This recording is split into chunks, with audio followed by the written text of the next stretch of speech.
Here is the Intel 7260HMWGR dual card 802.11 BAGN and AC spec.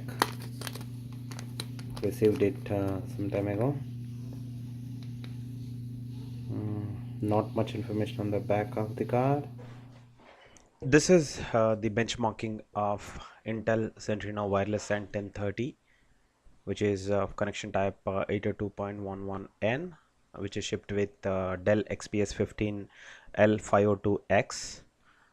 So I added some downloads and the throttling to get the max download speeds, which are now averaged at 32 Mbps. The router is it's not in proximity, it is in the other room, and the distance is about 3 meters.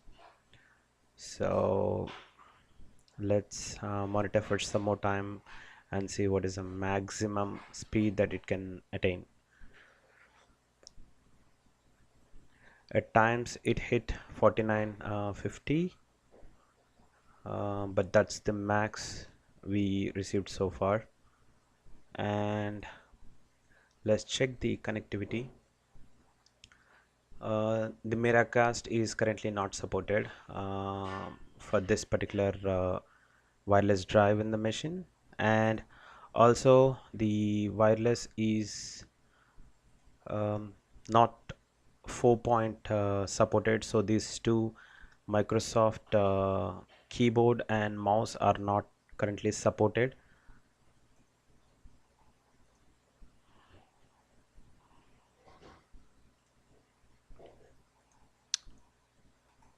And the Bluetooth is currently not supporting Microsoft mouse and keyboard, which require at least 4.0 to my best knowledge. So post this benchmark we will test both the devices, Miracast and Wi-Fi download throttles.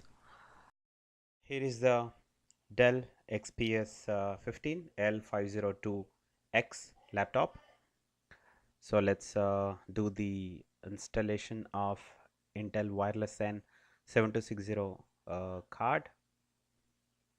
So let's open the battery, and here is the pouch that I received the card. So we have 3 screws here in the back. Let's open the lid, and here is the card that is shipped with the laptop, which is Intel Centrino 1030, which is 802.11 N type. Let's open the antenna cables. There are 2 cables given. So, and there is 1 screw is already there. There are 2 slots given, but just 1 screw is listed. So let's open that and take out the card. Let's take a close look. It's WLAN Intel Centrino 1030 card. So let's open the new card.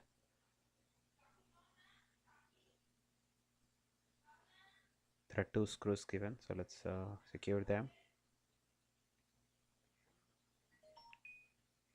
And the pins and the card dimensions, look and feel, are identical to the old one. Let's look them side by side, and let's proceed with the new card installation. Just insert the card, the primary sticker on the upside. There is one slot in between, which restricted from inserting in any other direction. So once it's in, let's insert the screw and add the antenna clips back.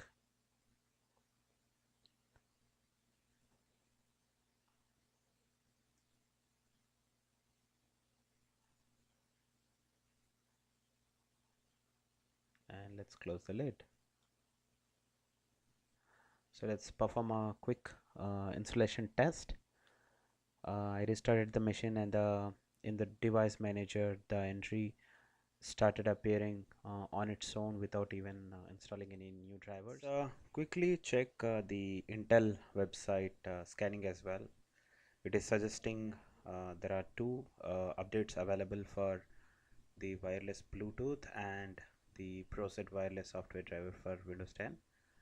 So let's download both the updates and install.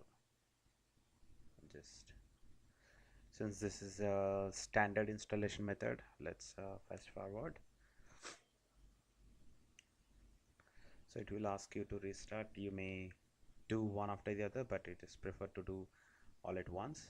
So the two drivers are now installed. Let's restart. There you go. The driver is in action now. It's 802.11 AC, hitting the speeds of 100 Mbps plus, and averaging at 50 Mbps for now. Now the average is even higher with the constant downloads. Um, the proximity is about 3 meters from the router. There is a wall in between. So let's quickly check the Bluetooth 4.0 compatibility. So I'm adding a keyboard, the Microsoft Designer keyboard, which was not working before with Bluetooth uh, 3.0. So I'm keying in the key combination. It's in. Only downfall with this machine is it doesn't support Miracast because it holds sorry, second generation i7 processor. Otherwise it is the card is capable of doing Miracast with Wi-Fi Direct.